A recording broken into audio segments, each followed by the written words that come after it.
Blessed Sunday to everyone at purihin po ang Panginoon sa unang linggo ng Oktubre 2023 at nagpapasalamat po tayo na muli tayo nagkasama-sama dito sa ating bahay-sambahan. Magandang umaga po sa ating pastor, Pastor Mike Digan and Ma'am Joyce, at magandang umaga po sa lahat ng nakakasama natin dito sa bahay-sambahan, maging sa nakakasama po natin online. Ayan, bago po ang lahat ay meron po, Ma'am Alexis, meron po pa tayong listahan. Nako, ilista mo sa tubig yan. Okay, wala. Alright, at mamaya po, sige, paki-collecta na lang, tapos mamaya babatiin po natin ang ating mga bisita. At happy birthday pala muna kay Brother Clarence Careso. Happy birthday! Meron ba tayo dyan? Okay, meron. Okay. Meron pa po bang nag-celebrate ng birthday last week? Last week po, meron po ba na, hindi naman ho kayo hindi naman kayo pipilitin magpakain, Pero kung gusto nyo, okay lang. Wala po? Okay, sige po. Tumayo na po tayong lahat. At tayo po ay ihanda na po natin ang ating mga sarili. Sandali lang po.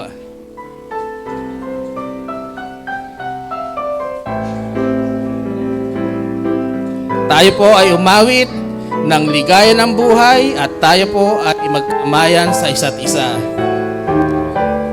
Ready? Mawit po tayo. Ligaya ng buhay kung kilala mo si Kristo. Ligaya ng buhay kung siya'y manunubos mo. Amen. Babaguhin ang iyong buhay kung siya ay makamtan. Ang maging kay Kristo ay tunay na. Amen. Sige po, ikutin po natin ang church. Magkamayan po tayo. Kung kilala mo si Kristo, ligaya ng buhay. Kung siya'y manunubos mo, babaguhin ang iyong buhay kung siya ay makamtan. Ang maging kay Kristo ay tunay na ligaya. Isa pa po. Ligaya ng buhay Kristo. Ligaya ng buhay kung siya'y manunubos mo. Babaguhin ang iyong buhay kung siya ay makamtan. Amen. Ang maging kay Kristo ay tunay na ligaya. Amen. Sige po, manatili po tayong nakatayo sa pagbabasa po ng salita ng Diyos.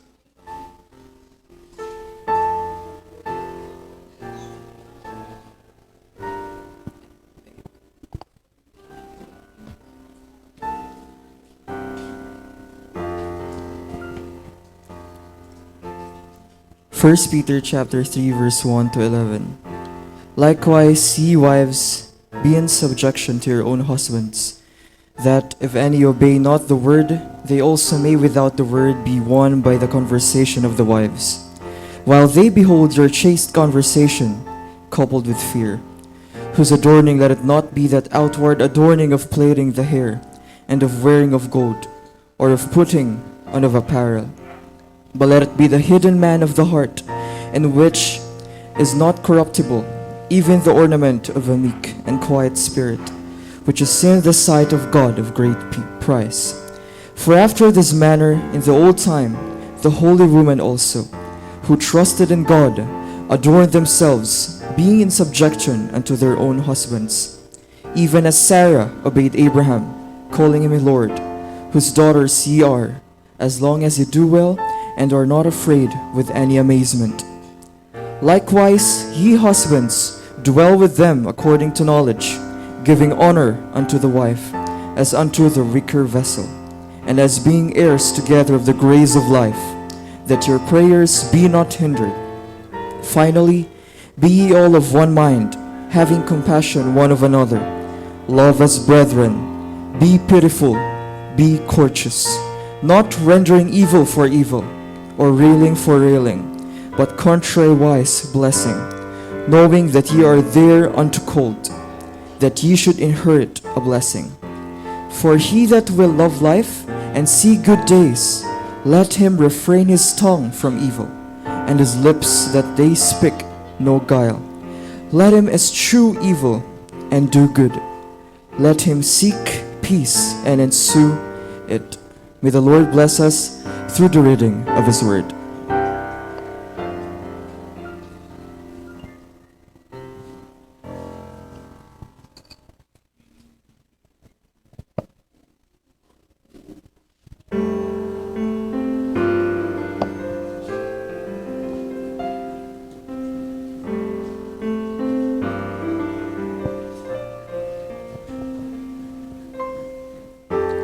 Lord, I lift your name on high. Lord, I love to sing your praises. I'm so glad you in our life. I'm so glad you came to save us. You came from heaven to earth to show the way from the earth to the cross. My debt to pay, from the cross to the grave, from the grave to the sky. Lord, I lift your name on high. You came from heaven to earth to show the way from the earth to the cross. My debt to pay, from the cross to the grave, from the grave to the sky. Lord, I lift your name on high. Lord, I lift your name on high.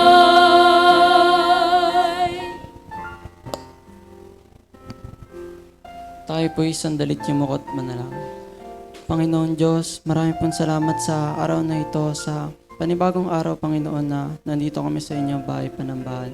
Panginoon, gabayan niyo po ang bawat isa, Panginoon, sa miyembro po, Panginoon, sa bisita po na nandito ngayon sa inyong bahay panambahan, Panginoon. Huwakan niyo po ang bawat isa sa tatayo po sa inyong pulpito, Panginoon, sa choir, Panginoon, sa special number, maging sa instrumental, Panginoon, maging ang aming live, Panginoon, gabayan niyo po ang bawat isa. Pinupuri po namin ang inyong pangalan, Panginoon, sa araw na ito. Ito po ay aming panalangin sa pangalan ni Jesus. Amen at amen. Amen. Manatili po tayo nakatayo at aawit po tayo sa Panginoon. Samahan niyo po kami sa pag-awit. Ang una po nating aawitin ay Praise Him, Praise Him. Ready? Praise Him, Jesus our blessed Redeemer. Sing, O earth, His wonderful love. Amen. Sing on. Hail Him, highest archangels in glory. Strength and honor give to His holy name. Like a shepherd, Jesus will guard His children. In His arms He carries them all day long. Praise Him.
excellent greatness.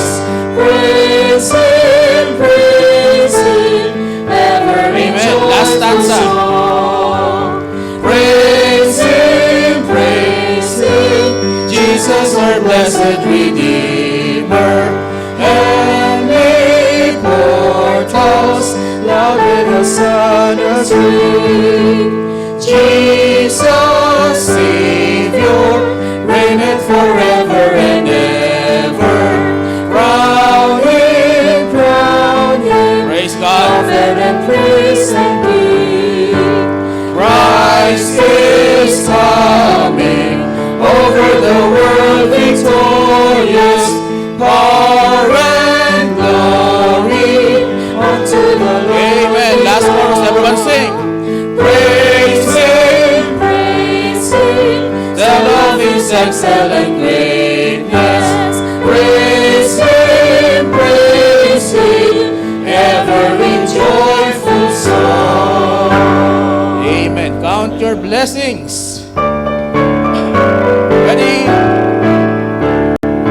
When upon love's billows you are tempest tossed, when you are discouraged thinking all is lost, count your many blessings, name them one by Amen. one, and it will surprise you what the Lord has done. Chorus, sing. Count your blessings, name them one by one. Count your blessings, see what God hath done. Count your blessings, name them one by one. Count your many blessings, see what God Verse number hath 2. done. Are you ever Burdened with a load of care, does that class him heavy you are called to bear? Count your many blessings, every doubt will fly, and you will be singing as the days go Everyone sing. by. Count your blessings, name them one by one. Count your blessings, see what God hath done. Count your blessings, name them one by one. Count your many blessings, see what Verse number God 3. hath done. When you look at others with their lands and gold, think that Christ has promised you His wealth untold. Count your many blessings, money cannot Praise buy. God. Your reward in heaven, Amen. on Chorus. high. Count your blessings, name them one by one. Count your blessings, see what God hath done. Count your blessings, name them one by one. Count Last your verse po many tayo. Sana po blessings, see umawit what lahat. God hath done. So amid the conflict, whether great or small, do not be discouraged, God is over all. Count your many blessings, angels will attend. Help and comfort give it to Last your chorus. journey Everyone sing. set. Count your blessings, name them one by one. Count your blessings, see what God has done. Count your blessings, name them one by one.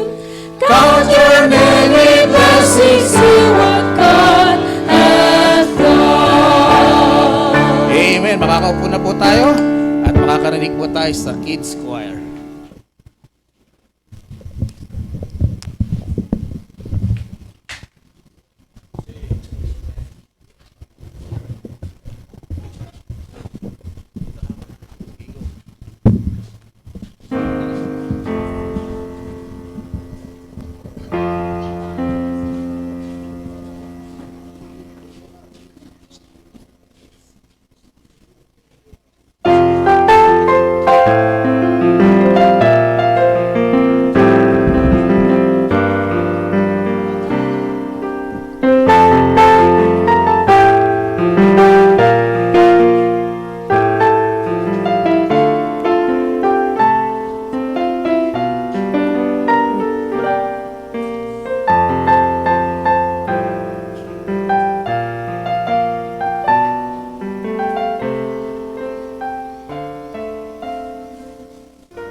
aming mga batang inyong naririnig.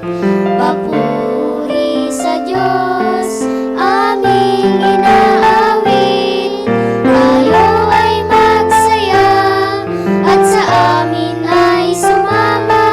Ipagdiwang natin papuring musika.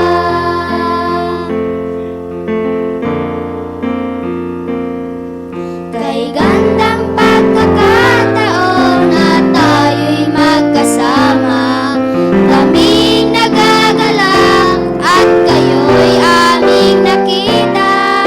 Ang ibig ng Diyos, kayo'y nadarama. Ang bagong buhay na nagmumula sa Kanya.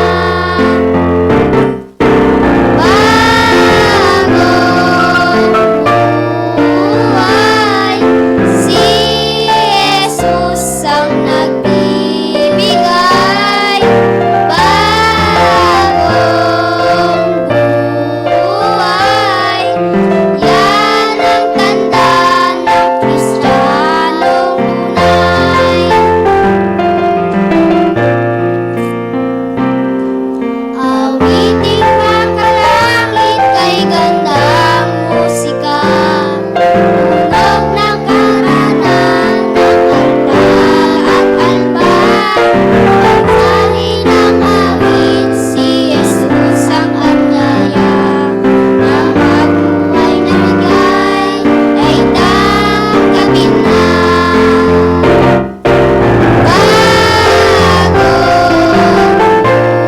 Buhay, si Jesus ang nagbibigay. Bagong buhay, yan ang tanda ng Kristiyanong tunay. Bagong buhay, si Jesus ang nagbibigay. Bagong buhay, yan ang tanda ng Kristiyanong tunay.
I know the one who sees my sorrow,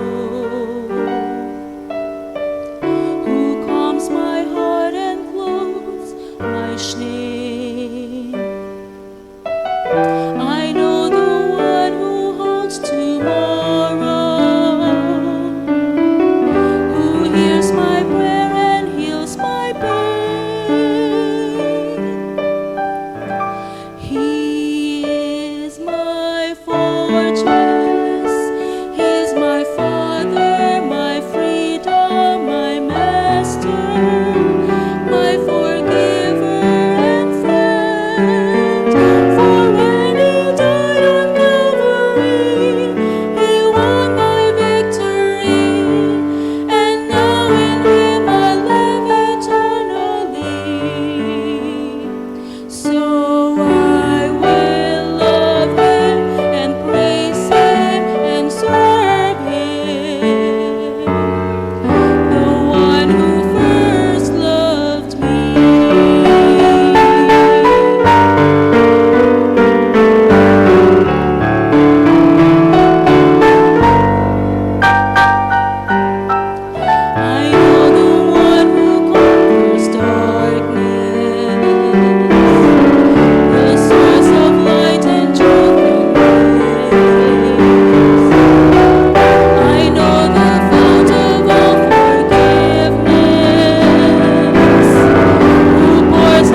Magandang umaga po sa ating lahat. Purihin ang Diyos, purihin ang ating Panginoon sa araw po na ito na tayo po ay nagpapatuloy sa gawain ng Diyos. Kung hindi po sa kanyang kahabagan, kung hindi sa kanyang awa sa atin, tayo po ay wala na at lagi na lamang tayong nakikipagsapalaran kung ano na lang ang meron, kung ano na lang ang kaya nating gawin, hanggang doon na lang po tayo. Pero sa lahat ng bagay, sa lahat po ng pagkakataon na binibigay sa atin ng Panginoon, laging dapat tayo umaasa sa Panginoon. Hindi pwede sa tao dahil ang tao po nagbabago. Ang tao nagkakamali. Ang tao limitado. Huwag kayong titingin kay pastor, huwag kayong titingin kahit kanino man, lagi kayong umasa sa Panginoon sapagkat tunay na nagkakaroon ng katuturan, ng kwenta ang buhay ng tao kapag siya po ay nasa Panginoon. Sa oras po na ito, bago ko makalimutan ay binabati ko ang mga nakakasama po natin sa FB Live. Magandang umaga po sa inyong lahat. At pagpalain kayo ng Panginoon. Princess Belen. Sino ba itong si Princess Belen? Si Angela. Okay. Ang aking kakambal na si Lady Digan Valdez na mula sa Calamba, Laguna, Tol. Magandang umaga sa iyo, sa aking bayaw na si Ome at sa mga pamangkin ko. Ma'am Sheila, happy birthday. Okay, at mamaya aawitan po natin siya. Ate Helen Paras, mula po sa San Guillermo, Isabela. Kamusta rin kay Ima, kay Rowena Guevara Lopez, magandang umaga sa iyo. Venus de Guzman, lumabas yung pangalan dito. Gwyneth Bilen, yan. Veronica de Guzman. Venus and Veronica. Alright, so yan lang po muna. At baka mamaya may makakalimutan tayong batiin. Please, nabati ko na po. Hebrews chapter 3 verse 1 to 6. Hebrews chapter 3. Magandang umaga po uli mga kapatid. Kamusta po ang bawat tahanan?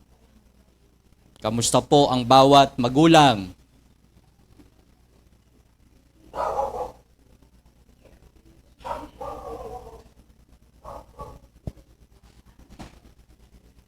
Palagay ko, pagkasyahin po natin yung ating lugar at kumbaga sa kumot ay pag maikli,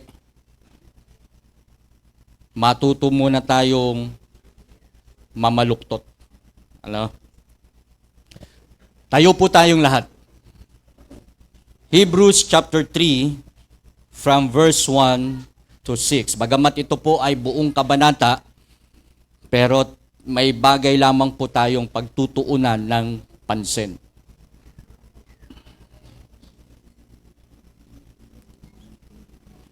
Andyan na po ba kayo, mga kapatid? Ayan.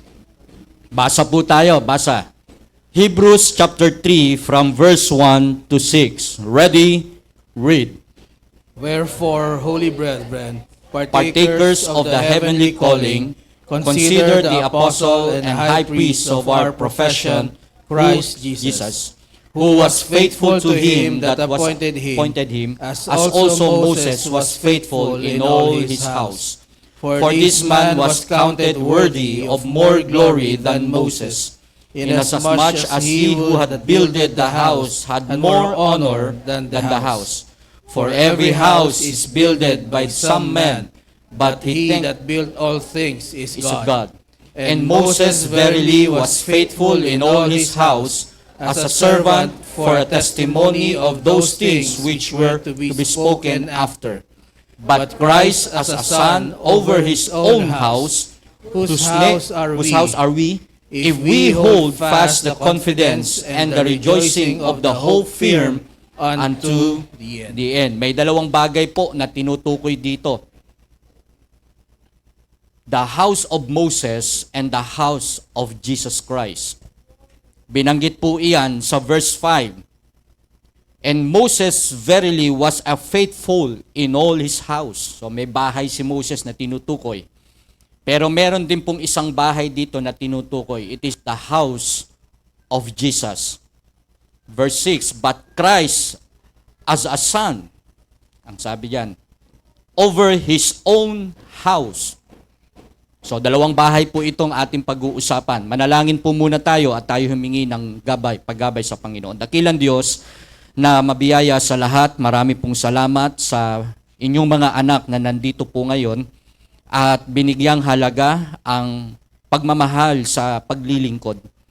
Maraming mga bagay na dapat gagawin, maraming dapat ayusin, maraming dapat pang kumpunuhin sa bahay, pero nandito at inuuna po nila kayo sapagkat hindi enough ang isang linggo na kami ay nag-iisip lamang para sa inyo, kundi dapat meron kaming isang araw na itinalaga para sa paglilingkod. Hindi lamang Panginoon ng isang individual, kundi ang nais ninyo ay buong pamilya na naglilingkod po sa inyo. Panginoon, marami pong salamat. Hawakan niyo po ang inyong lingkod. Hawakan niyo po ang bawat kapastoran, ang bawat lokal na iglesia na siyang nagdadaos ng kanilang gawain. Higit sa lahat, Panginoon, ang inyong mga anak na siyang makikinig ng inyong banal na salita. Tulungan kami ng inyong banal na Santo Espiritu. Huwag kaming ligligin, huwag kaming agawin ng sinuman, kundi kayo lamang, Panginoon, ang aming mapagbigyan ng tuon ng pansin. Maraming salamat po sa pangalan ng aming Panginoong Hesus. Everybody say, Amen at Amen. Makakaupo na po tayo. The house of God, ang tahanan o ang bahay ng ating Panginoon. Again, magandang umaga din po sa mga bisita po natin. Mamaya po ay babatiin namin kayo. At dito po sa ating binasa, makikita nyo po na binigyang hambing ang bahay ni Moses at ang bahay ng Panginoong Hesukristo. Sabi po dito sa una, the house of Moses. At sa katotohanan, si Moses ay tapat sa buong sambahayan niya. Gaya ng lingkod na pagkatotoo sa mga bagay na sasabihin pagkatapos.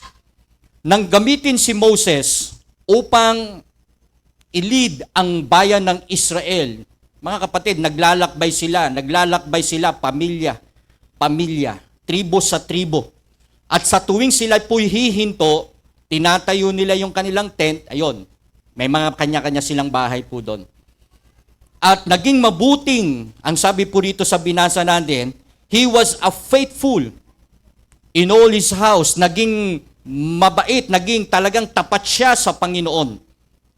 Pero ang sabi po dito, yung kanyang pagiging tapat, siya na pinili ng Panginoon, siya na ginamit ng Diyos para alisin ang Israel sa pagkakaalipin. Mga kapatid, siya lang, pero hindi lang siya yun. Maraming mga pamilya, maraming tahanan ang inalis mula sa pagkakaalipin sa Ehipto para dalin doon sa lupang pangako.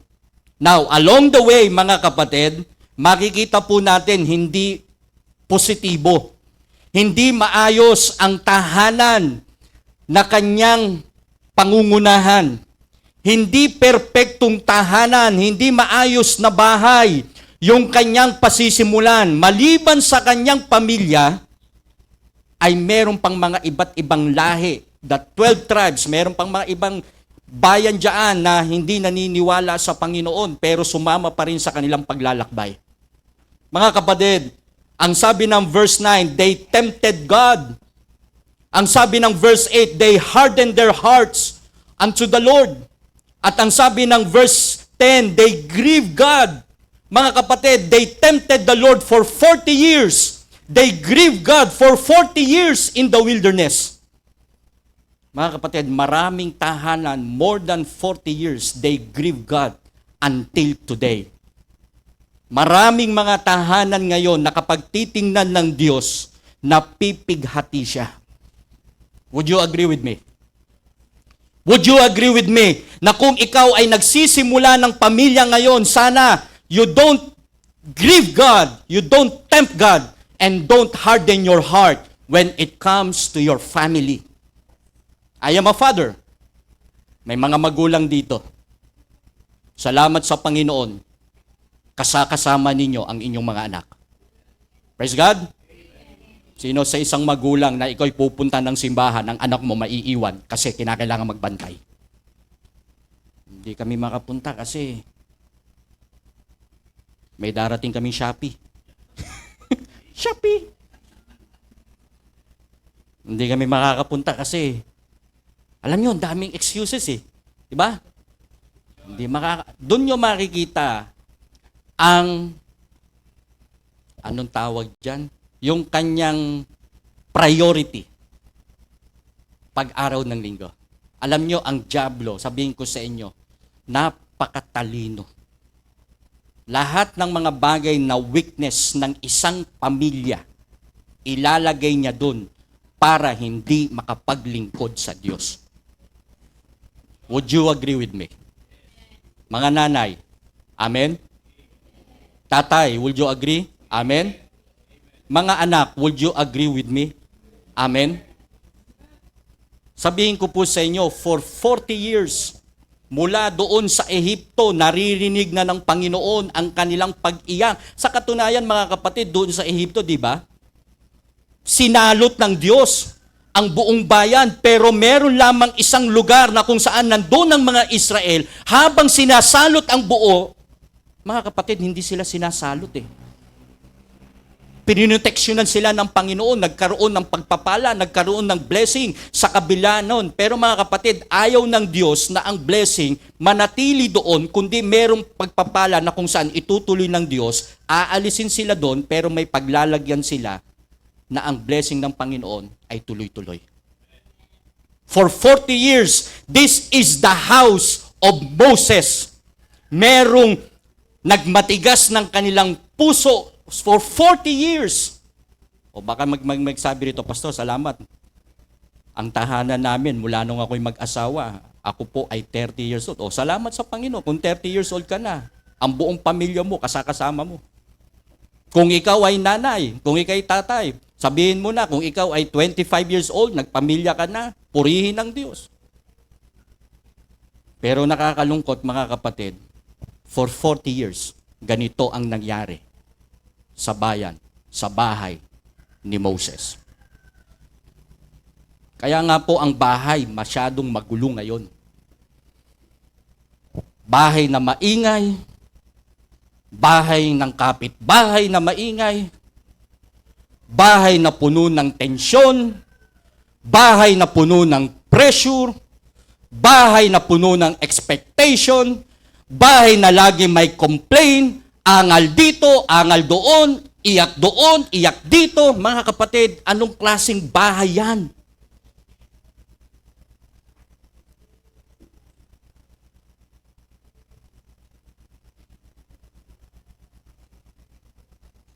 Hindi ko sasabihin perpekto ang aming tahanan. Kaya nga ang sabi rito ng verse 12, take heed. Mag-ingat tayo.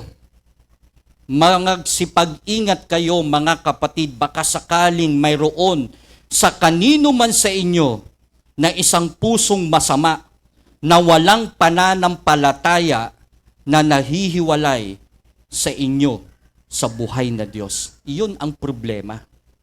Dahil merong tahanan na hindi naniniwala sa Diyos. Pastor, may relihiyon kami. Totoo.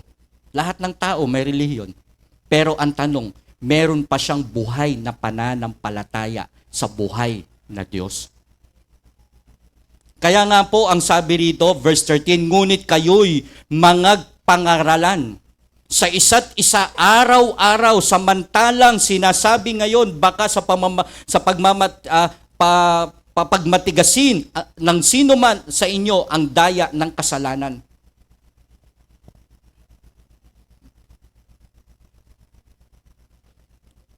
Mahirap ito, mga kapatid, ipangaral. At totoo lang.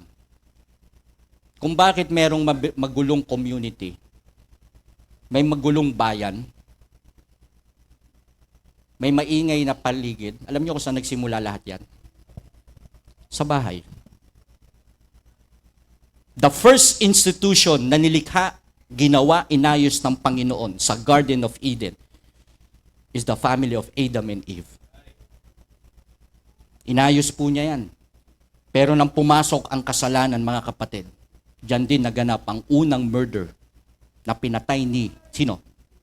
Ni Cain, ang kanyang kapatid na si Abel.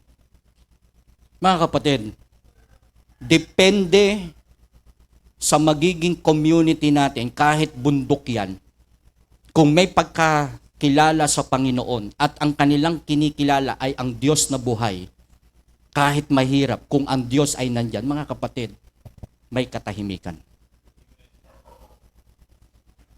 Kaya mga kapatid, kung ikaw ay napunta sa isang lugar na ganyan, huwag ka nang makialam.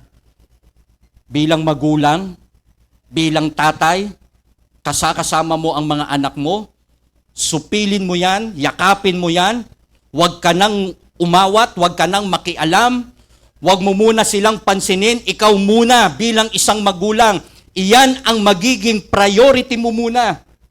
Kasi sa bandang huli, kapag ikaw ay nakialam, kapag ikaw ay namansin, kapag ikaw ay nakikita mo ang lahat, mga kapatid, minsan ikaw pa ang nabubuntunan ng sisi. Wala kang ginawa. Nakatingin ka lang na ganyan. Nananahimik ka, lakad ka, trabaho ka, inaayos mo tahanan mo, may masasabi pa kapitbahay mo sa iyo. Hindi ka naman binibigyan ng 1 kilong bigas niyan araw-araw para pagchismisan ka. Tama? O may nagtama dito. Tamaan tayo. Grabe ang marites ngayon, grabe ang chismis ngayon, grabe ang mga... Hindi mo naman kinakailangan makipag-away. Salita lang, kaya mo sunugin ang buhay ng tao eh. Okay lang sana kung silangan lang, hindi. Nilalagay pa sa cellphone. Alam mo, kapitbahay namin ganyan, ganyan. Nilalagay sa cellphone yun, mga kapatid. Akala mo, ang nakakabasa lang, yung kaaway mo at saka ikaw. Hindi mo alam, buong mundo nagbabasa nung sinasabi mo. Tama. Grabe. Huwag ka nga lang magkamali ngayon. Nasa social media ka na eh. Huwag ka lang may hawak na gunting o kutsilyo o baril. Mamaya, nasa Facebook ka na. Mamaya, tatawagan ka na ni Tulpo. Nakakalungkot, di ba mga kapatid? Kasi, tandaan po natin, may sarili rin tayong pamilya. Mga anak, may sarili kayong mga magulang. Doon lang kayo.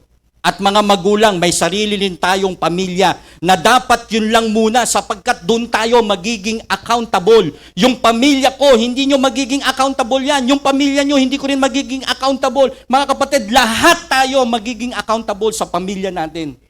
Lalo ako, tatay ako, I am accountable to my children. Kung ano magiging sila, ano magiging buhay nila, ano magiging takbo ng buhay nila, I have to be blamed one day. Pero salamat sa Panginoon, habang nangangaral ako, hindi ako nagtatago ng mga bagay na lihim. Sasabihin ko sa kanila kung ano nararamdaman ko. But I will be a father, a friend to them, barkada to them. O nung isang araw lang may pinagalitan ako sa kanila Alas 12 klase. Aba, umuwi ng pagkagaling ko ng probinsya, galing sa Sampas. Aba, kasabay ko rin umuwi. Sabi ko, anong oras ba klase mo? Siyempre, hindi maiaalis na magagalit ka bilang tatay. Kaya lang, ang pangit na, kung ganyang kaedad yan, hinahampas ko pa mga puwet ng mga yan. Ang lalaki ng mga balakang ng mga yan, hindi natatalab. Oh. Mga magulang, di ba? Expression pa lang ng mukha natin, alam na nila kung galit tayo eh. Pero, mga kapatid, hanggat nasa loob ng tahanan natin yung mga yan, ang sabi ng Biblia, children, wala kayong gagawin, obey your parents in the Lord. Lalo kung yan, mabait naman na tatay, mapagmahal na nanay. Sundin ninyo. Sundin ninyo. And that is the house of Moses. Nakakatakot mga kapatid, sapagkat lahat ng ito, sabihin ko sa inyo, yung mga bahay na dinala ni Moses, nagtatayo sila ng tent, nakikita nila ang miracle ng Panginoon. Pagkagabi, may sumusunod na pillar of clouds by night. Kapag nagugutom sila, may sumusunod may nagdadala ng mga pugo, mga karne, mga talagang pagkain sa kanila sa wilderness. And God furnished a table in the wilderness, mga kapatid. Hindi sila pinabayaan habang dala-dala ni Moses ang mga bahay na yan, ang mga tahanan na yan.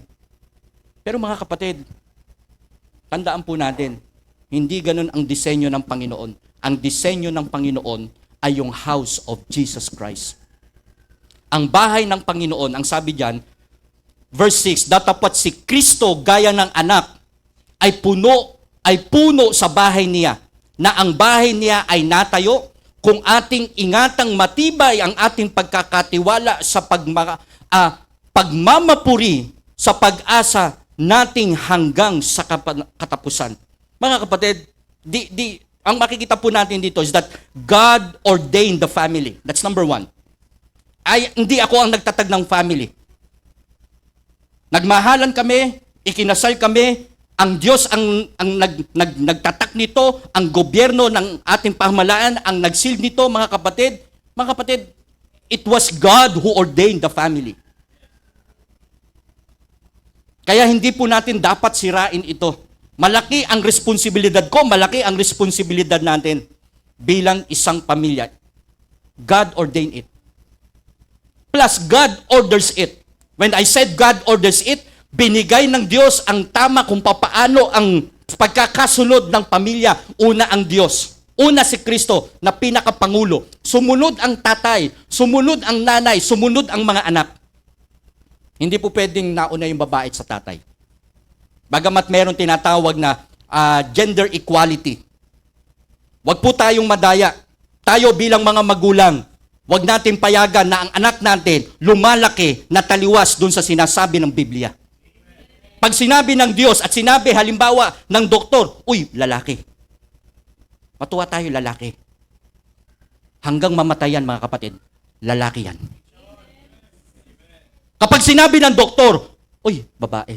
Mga kapatid, hanggang mamatayan, babae yan. Walang namatay na kaluluwa na bakla. Kapag kasi namatay, bakla pa rin.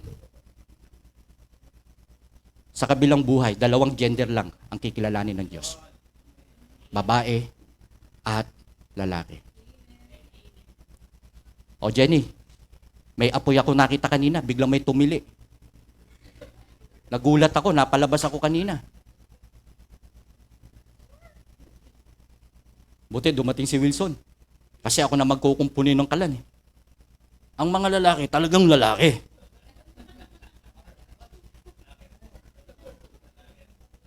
Lalaki ako!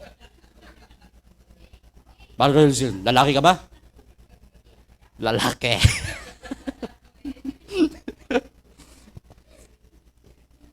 Ingat tayo. Grabe ang daya ng sanlibutan ngayon. Grabe, bakit? May pag-aaral sa Amerika na hindi pa nila kilala ang kanilang pagkatao. Ipapasok sa eskwelahan yan. At yung curriculum nila o yung kanilang klase ang magsasabi, o yung anak mo, hindi pala lalaki yan. Babae. Mag-ingat po tayo dyan. Mga nanay, huwag natin pilitin. Porket puro lalaki maging anak natin, nung lumabas, lalaki pa rin, pipilitin natin gawing at paldahan. God ordains the family and God put orders in the family. Ang lalaki po ay talagang magtatrabaho. Ang hindi magtrabaho, walang karapatang kumain. At kung wala kang karapatang magpawis, wala kang karapatang magpawis. Ayan. Yan ang tatay. Alam na kung tostado yung kanin natin. Amoy ko na eh. Nanay, ganyan ba ang asawa ninyo? Nangunguna pagdating sa ganyan, oh. Hindi, ay! Ay! Mga kapatid, ako, pag lalaki ka. Kaya mong panindigan. Pagdating sa problema, kaya mong hehe doon sa ang problema. Pag sinabi ng misis, hindi pwede. Ano gawin mo? Eh di hindi. Sige re, baka pag uwi mo, nasa labas ka na. Hindi pwedeng ganon. There is an order, mga kapatid. Ang gusto ng ang Panginoon natin ay God of order. Ayaw niya ng magulo. Ayaw niya ng kalat-kalat. Ayaw niya ng kesara-sara. Ayaw niya ng bahala na. Ano yun? Pag nagkapamilya ka, bahala na kung ilan ang anak ko. Bahala na kung ano bahay namin. Bahala na kung saan kami. Naku mga kapatid, walang direksyon yan. Oh, I'm saying this because may pwede pang gawin ang Diyos sa bawat family. Hindi naman ako lumaki talaga na may tatay. Sabi ko sa inyo. Nakita ko tatay ko.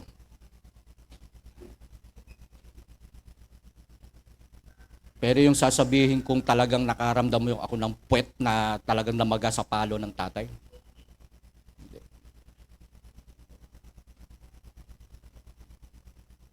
Sino nag-order ng inyong family? Sino ang nagtatag ng inyong tahanan? Salamat sa Panginoon kung may mga magulang, may mga tatay at nanay na merong takot sa Panginoon. Purihin ang Panginoon kung ikaw ang tatay at nanay na uunahin mo ang Panginoon. Kasama mo ang inyong mga anak. And that is God's ordinances. Iyan po ang batas ng Diyos na binanggit sa Ephesians chapter 5 verse 21, submitting yourself one to another in the fear of God. Wives, submit yourself unto your own husband as unto the Lord. Husband is the head of the wife, even as Christ is the head of the church. And He is the Savior of the body. Mga kapatid, ang ordinansang ito ay hindi naman pinahirap ng Diyos ang tahanang ito.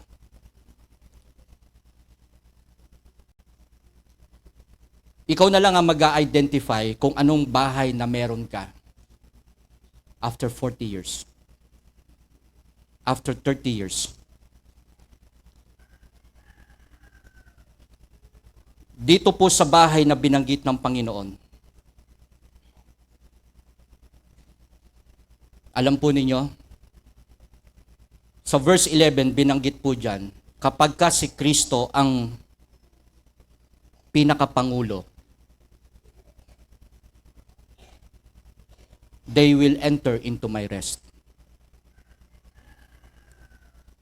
Kapag si Kristo ang pangulo, mga kapatid, may kapayapaan sa loob ng tahanan.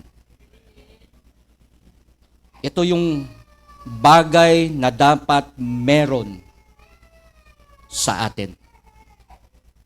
Yes, mga bagay na hindi maganda. Minsan may mga kakulangan naman, may mga nakakaroon ng kakapusan. Minsan may mga hindi pagkakaunawaan. Iyon po ay bahagi ng relasyon. Hindi habang buhay dapat ganun. Kasi naaayos naman po yan. Tandaan po natin, lahat ng mga bagay na nagaganap sa ibabaw ng lupa, may solusyon. Hindi pwedeng wala. Ano pat aking isinumpa sa aking kagalitan, sila'y hindi magsisipasok sa aking kapahingahan.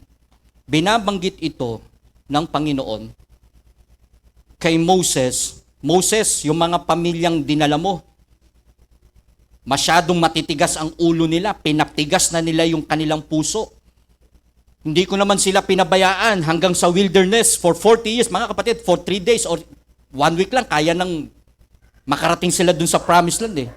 Pero ang sabi dito mga kapatid, hindi sila nakapasok except for Moses, for Joshua and Caleb. At dun sa mga little ones, sila lang. Pero yung mga magulang, hindi sila nakapasok sa promised land. Hindi sila nakatagpo ng kapayapaan.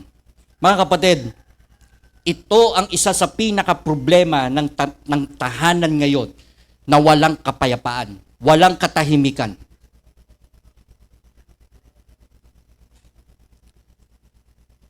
Nababanggit ko ang katahimikan, mga kapatid, iba talaga kapag merong kapayapaan ng Panginoon sa loob ng tahanan. Bakit? Kasi kahit may kapos, kahit may kulang, kung areglado ang pamilya na may takot sa Panginoon, hindi kayo mag-aaway. Hindi nyo mararamdaman. Yes, may kapos, may kulang sa ganito, pero mga kapatid, hindi kayo pagkukulangin ng Diyos. Ang sarap kayong matulog na magtatrabaho ka maghapon, mag-aaral ang mga bata, pag uwi mo sa gabi, kumpleto sila. Makakatulog ka rin ng mahimbing. Kinabukasan, ganun uli. Yung pamilya na kung saan ay talagang ang Diyos ang nag-ordain, nagdisenyo nito. At ang sabi po ng verse 14, hindi lamang kapayapaan ang magkakaroon sa loob ng tahanan, kundi the Lord o tayo mga kapatid will become partakers of Christ, ng kanyang kabanalan. Pag sinasabi po natin partakers of Christ, yung kanyang kabanalan, yung kanyang mga bagay na ipinangako sa atin, po pwedeng nang mangyari dito. Just a glimpse. Kahit wala pa sa langit, mga kapatid, just a glimpse of peace, of love and blessing sa loob ng tahanan pwedeng mangyari na ma-enjoy po natin. Kaya po, bilang isang pastor, hindi lamang ako tatay, hindi lamang ako nangunguna, kundi may church na dapat paalalahanan ng salita ng Diyos. Ngayon, mga kapatid, hindi na tayo pinababayaan ng Panginoon, hindi na tayo sasabihin na natin na ganun-ganun na lang ang buhay natin. Talagang ang Diyos magbe-bless ng mga tahanang uunahin siya.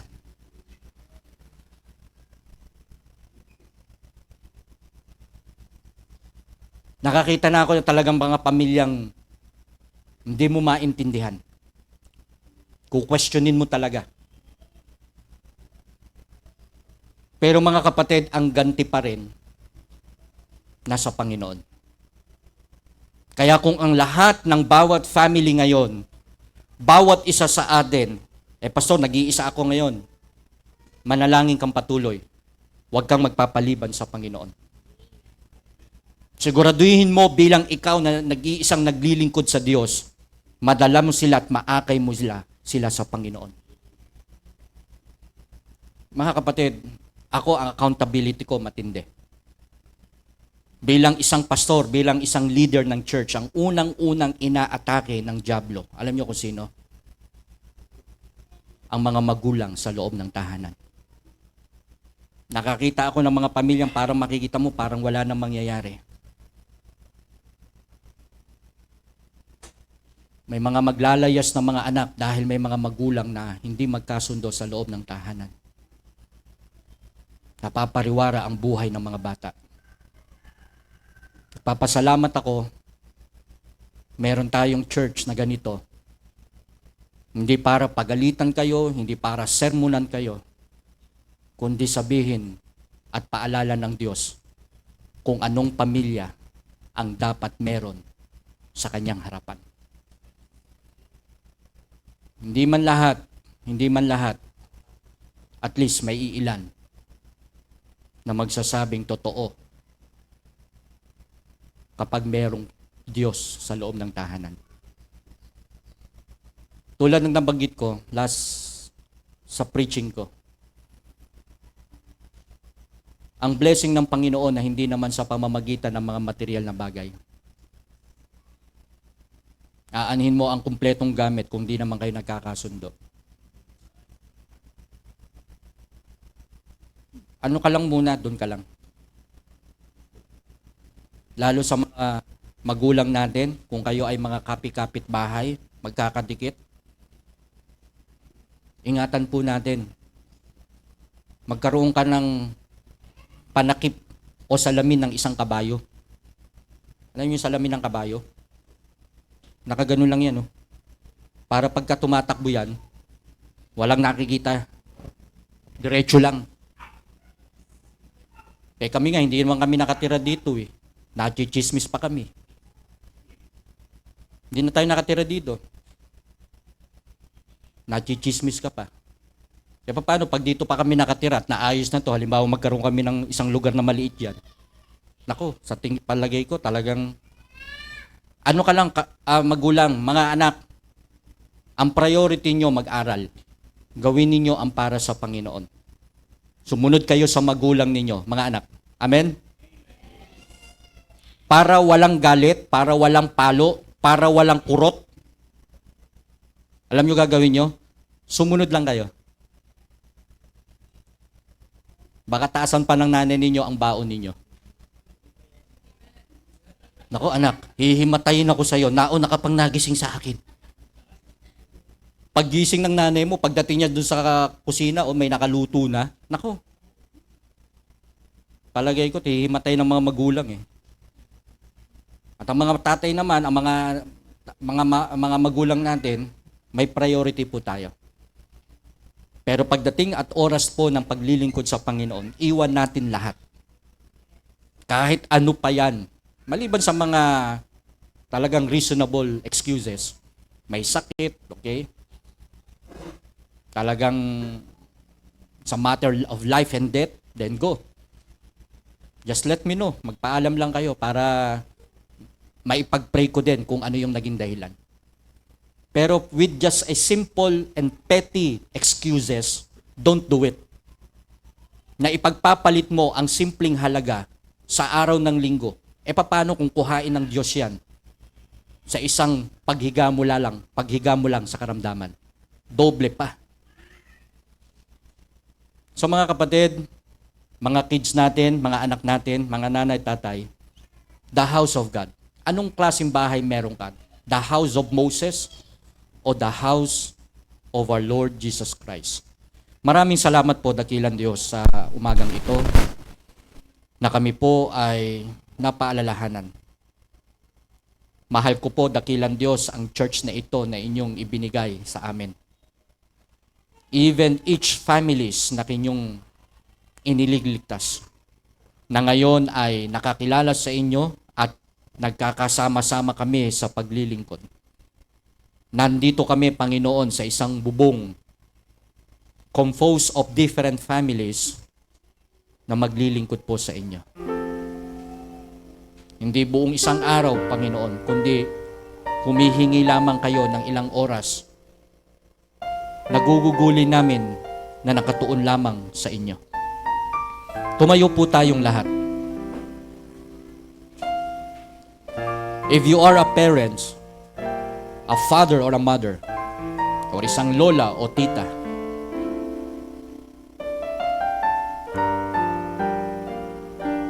anong panalangin mo sa tahanan na ibinigay sa iyo ng Diyos? Kaya mahirap talaga kapag ang isang kabataan biglang pumasok sa ganyang pamilya, hindi niya alam ang gagawin eh. Mahihirapan siya, iiyak na lang siya sa isang tabi dahil wala na eh. Agrabyado na yung kanyang buhay, hindi niya na alam kung saan siya lalapit. Kaya may mga circumstances ang church natin, no matter what happened, don't leave the church. Huwag mong iiwan ang Panginoon. Manatili ka sa paglilingkod mo sa Diyos, sapagkat diyan ka din kukuha ng iyong kalakasan. Kaya ang bayan ng Israel, composed of families, hindi sila nakapasok sa tahanan ng kapayapaan. Naging magulo. Kaya si Caleb and Joshua lang ang nakapasok. Even si Moses nga, hindi nakapasok eh. Only the little ones ang nakakita ng promised land. And if we are parents, mga kapatid, ayaw natin ganun mangyari, na dumating ang pangako ng Diyos na hindi na natin ito makita. Gusto natin, malanghap pa natin, mayakap pa natin ang mga pagpapala ng Diyos sa atin. You can come, sabihin mo, Panginoon, tulungan mo ko bilang magulang. Panginoon, lalapit ako. No matter what happen, I will put God first in my heart. And I will bring my kids, my families to you. Alam ko, nagsasawa na rin kayo. Alam ko, lagi na lang kayo nagbubuntong hininga na hanggang kailan. Papaano? Saan ko sisimulan? Mga kapatid, ngayong narinig mo na ang pag-asa'y na kay Kristo, hindi ka pa ba lalapit sa Kanya? Wala sa relihiyon eh. Wala sa anumang samahan, kundi nasa Panginoon lang. At salamat kung ang church natin talagang hindi lamang nakatuon sa mga bagay na pagpapala, kundi nakatuon din sa pagtuturo sa loob ng tahanan. Mga kapatid, nagkataon lang na ang inyong pastor ay talagang mabigat ang damdamin, ang pagmamahal pagdating sa pamilya. Dahil naranasan din namin ang gutom, naranasan din namin ang pagkukutya, naranasan din namin kung paano talagang mawalan. Pero ngayong andito na ang pagpapala, nandito na ang pag-asa. Ngayon pa ba ako aalis? Ngayon pa ba ako tatalikod kung dito naman pala magsisimula? mga kapatid, later on, darating ang pagsisisi kung hindi natin gagawin. Sasabihin natin, sayang, oo nga, ganun pala. Sayang kung nung una pa lang. Mga kapatid, if this is the first time, kung ito na yung pagkakataon, then go ahead. No turning back. Tuloy-tuloy ka lang.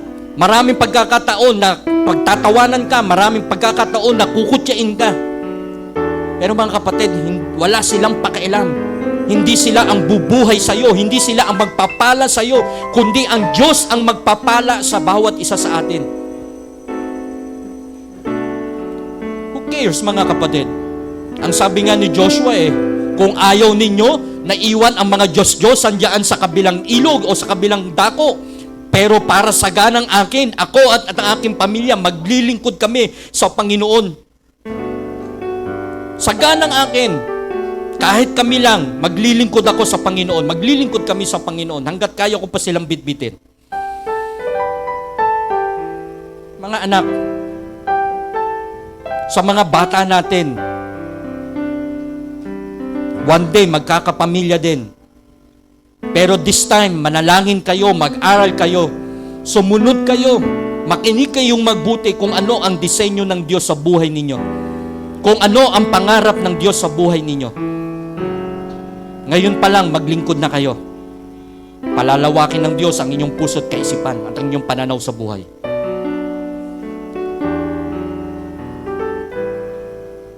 O God, marami pong salamat for entrusting us ang unang unit ng isang community, and that is the family. Salamat dakilang Diyos kung binigyan nyo kami ng ganito.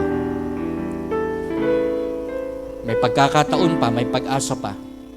Pero Panginoon, habang ako po ay nananalangin, not only this family, nagpe-pray din kami na makasama namin ang aming mga mahal sa buhay. Ang aming mga kapatid, ang mga tiyo-tiya ng kapitbahay, one day makasama po namin. Ayusin nyo, Panginoon, ang inilapit ng inyong mga anak. May mga hikbi sila sa inyo, Panginoon. Kayo lamang, Panginoon, ang aming pag-asa. Tulungan nyo po ang inyong mga anak na nagsilapit. Ito po ay aking panalangin sa ngalan ng aming Panginoong Hesus. Everybody say,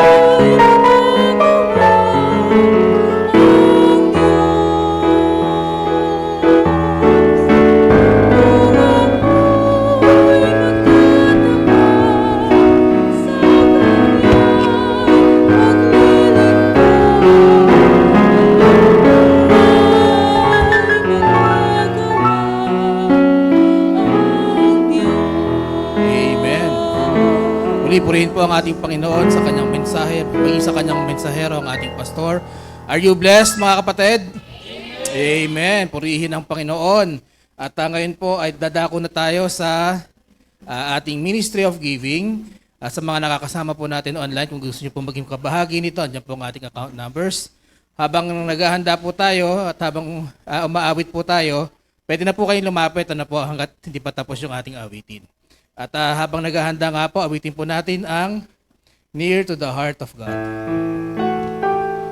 Ready? There is a place of quiet rest, near to the heart of God, a place where sin cannot molest, near to the heart of God.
po yung muko at tumingin.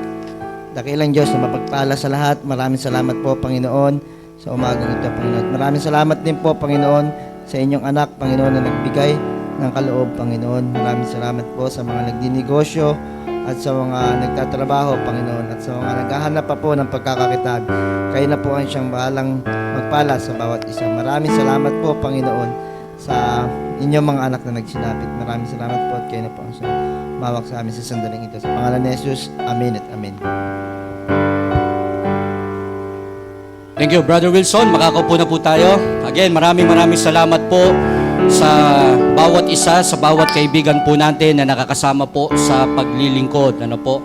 At salamat, Preacher Lester, sa pagtitimon at sa mga instrumentalist natin, sa mga gumagawa dito sa ating logistics, sa mga pianista natin. Maraming salamat po sa inyo. Sa ating mga guitarist, thank you so much. Okay?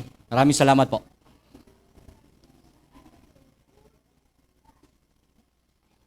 Okay na, Brother Sean?